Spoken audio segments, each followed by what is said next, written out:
pegaria o Madureira. Mas é claro que tem bola para rolar amanhã e no outro final de semana ainda, tá? O Bangu, com a derrota na rodada, está eliminado e, aliás, rebaixado. Vai para a segunda divisão do campeonato estadual. Guga. A informação. Verrete aqui para falar com a gente. Verrete, primeiro eu vou te pedir para explicar o que aconteceu nessa confusão no fim do jogo, o que irritou os jogadores do Vasco. E eu te vi também conversando firmemente com os seus companheiros no primeiro tempo. Queria saber o que te incomodou na postura do Vasco no primeiro tempo, se foi isso que custou a derrota aqui hoje. Boa noite. Boa noite. Eu acho que o primeiro tempo foi muito ruim. A gente tem que ter muita autocrítica. Primeiro tempo a gente jogou sem vergonha. E segundo tempo a gente melhorou, mas não nos alcançou. Eles têm um time muito qualificado. A gente fez um grande esforço, mas tem que seguir trabalhando. Tem que ser humilde. Tem que trabalhar mais, tem que ter mais sacrifício e tem que melhorar muito. No final foi a gente se sentou desrespeitada por lo que o jogador dele fez, mas foi parte do jogo. Fez aqui, a gente tem que ter muita autocrítica, muita vergonha para melhorar. Estamos numa fase ruim, tem que fazer-se responsável a gente e trabalhar o doble para devolver a nossa torcida o que merece. Obrigada, Alverrete. Teste de memória. Contra qual adversário tinha sido seu último gol? Contra o Vasco, na última partida. Uma das últimas partidas minha antes da lesão. Tenho boas lembranças aí contra eles. E hoje fui feliz, entrei, pude acertar um belo chute ali para sacramentar a nossa vitória.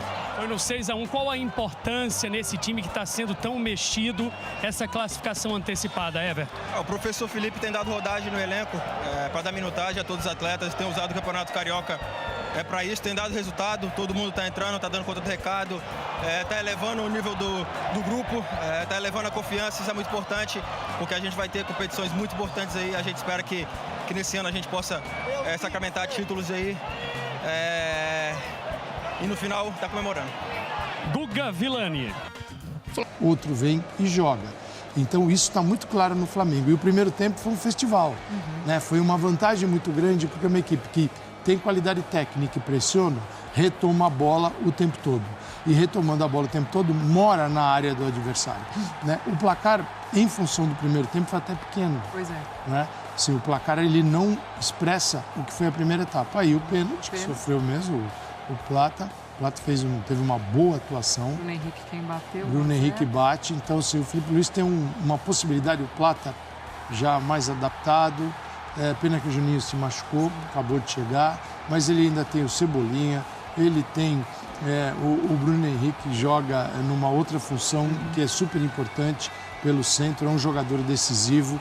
E tem um banco de reservas que pode mudar partidas, quando ele sentiu isso na segunda etapa.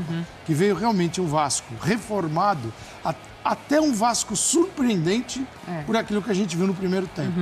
Um Vasco que conseguiu acessar a área do Flamengo. Aí ele usa o banco, entra Luiz Araújo, entra Alan, Cebolinha. É uma capacidade de melhorar a equipe. Ortiz.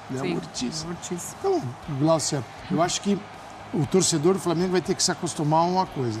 Time titular, ele pode até ter na cabeça qual é o time titular, mas é uma equipe que vai rodar muito a sua escalação, em função de adversários e de uma questão física que é super importante. Flamengo andando em campo, a gente não vai ver. Tá? Agora, o Vasco, como competir com o Flamengo nesse momento é impossível. Acho que o segundo tempo deu até um alento para o torcedor, mas não dura muito tempo.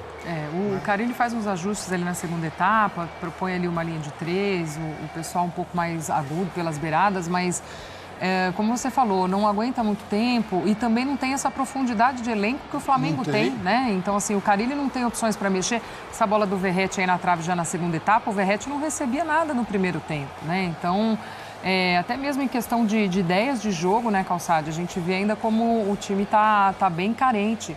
Não tem essa profundidade de elenco, também não tem não tem muitas ideias. No meio de semana já tem Copa do Brasil, quer dizer, já vem numa pressão. O Rondonópolis é aquele jogo que não tem mais empate, né? O empate seria do visitante, né? Não existe mais isso na Copa do Brasil. E dava vantagem para o grande, geralmente. Geralmente o visitante é uma equipe... Nesse caso, o Vasco, que visita o Rondonópolis, né? Então tem que ganhar o jogo. Tem que ganhar o jogo. No meio de semana, já a Copa do Brasil, que é algo importantíssimo para a sequência da temporada. E um Vasco que já vem nessa pressão, né? Pressão da temporada passada, desse início de trabalho do Carille, que parecia até que ia impactar, assim como foi o início dele no Santos, né? Imprimiu ali três vitórias na sequência, quando ele passa a usar o time principal no Campeonato Carioca, parecia que seria semelhante, mas não. Aí depois o Vasco passa a oscilar e cai muito também de rendimento. Michael se contundiu, né? Numa arrancada dentro da área, ele levou a mão à coxa e deixou o campo muito triste, chorando, e entra o Cebolinha que está no banco. Não fazia um gol há 8 meses, né? Então, toda essa comemoração. E foi um golaço. Então, veja a capacidade, né, de utilizar jogadores. Entra ainda um Cebolinha. Então, se você pegar o banco do Flamengo hoje, claro, não vou falar de nem Léo Ortiz, tá? Ou jogadores que estão fora, como o Nico de la Cruz. Mas se você pegar o banco, todos eles jogariam no Vasco, né, como titulares. Então, o Felipe Luiz tem uma capacidade de gerenciar o grupo e o grupo entendeu quais são as premissas do Flamengo do Felipe Luiz. As premissas são essas. Quem estiver adaptado e jogar dentro das premissas de pressionar, de ter movimento. Então, você não olha para o Flamengo, não é aquele time... Tem alguém paradão ali, esperando a bolinha no pé. O setor pode ser ocupado por determinado jogador, mas ele está o tempo todo atento aos movimentos dos companheiros para um ou outro ajuste para receber a bola. Então, isso vai melhorar muito e é uma condição que certamente está visando. E o Flamengo tem esse dever e esse direito de ir até o Mundial de Clubes, assim, olhar para o mês de junho. E todo o trabalho que está sendo feito é em função também dessa competição. Porque se ele estiver muito bem para o Mundial de Clubes, significa que o estadual foi bom, que a Libertadores vai começar muito bem e que o Campeonato Brasileiro também. Então, esse é assim, o princípio e o caminho do Flamengo para o início da temporada, mas são clubes totalmente diferentes, né? Seria muito exigido do Vasco um desempenho de Flamengo nesse momento. Começando o trabalho do Carille também, né? Vamos lá para o Maracanã, girar as nossas equipes que acompanharam essa partida, mais um clássico nesse Carioca. A gente fala com o Pedro Henrique Torres, chegando ao vivo aqui, também trazendo mais informações para a gente. Tudo bem, Pedro? Seja bem-vindo, amigo. Um beijo para você. Tudo bem, Gláucia? Um grande beijo para você, um abraço para o Calçade, todo mundo ligado com a gente no Sport Center. Quase bom dia, né? Mas ainda boa noite a todos aí. Faltam 5 minutinhos para meia-noite. Mas estamos aqui no Maracanã, onde acabou de acontecer o primeiro Clássico dos Milhões de 2025. Vitória do Flamengo, 2-0. Gol de Bruno Henrique, de pênalti na primeira etapa. E do Cebolinha no finalzinho, golaço. Mas bem a Cebolinha, né? Aquela batida que ele tem. 2-0, Flamengo classificado agora para as semifinais do Campeonato Carioca. Chegou a 20 pontos, lidera tranquilamente.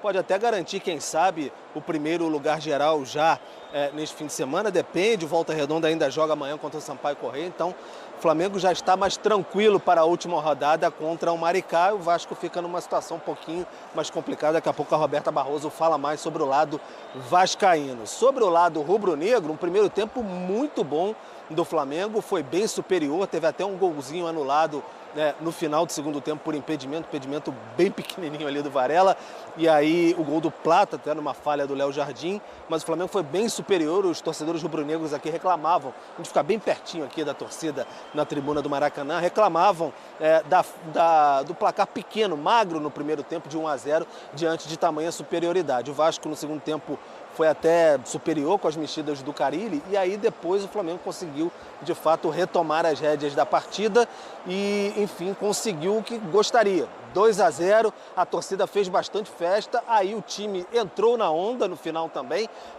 tentou fazer uma festa ali dentro do gramado, especialmente o lateral direito, o Wesley, junto com o garoto Matheus Gonçalves, se conhecem nas categorias de base.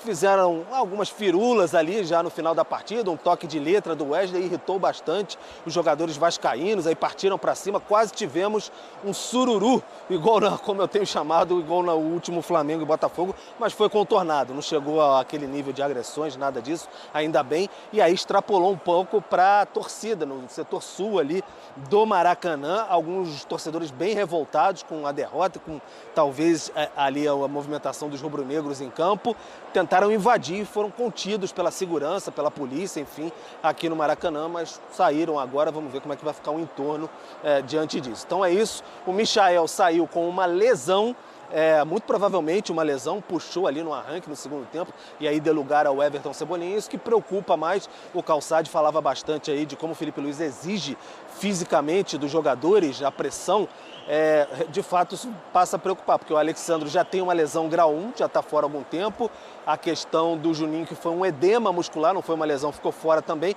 o Ayrton Lucas foi um trauma, então não chega a ser questão muscular, mas de fato esses problemas musculares, ano passado, assim que chegou o Flamengo, o Michael sofreu uma lesão grau 2, também nesse estilo, foi lá na Bahia, Copa do Brasil contra o Bahia e ficou mais de 2 meses fora, então preocupa, claro, o Michael. A gente vai correr ali na zona mista, tentar saber de fato o que aconteceu, como é que o Flamengo está após essa partida, se o Wesley vai falar, por exemplo.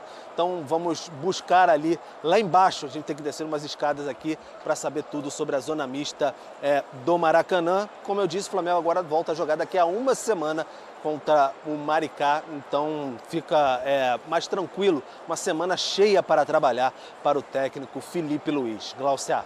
Boa.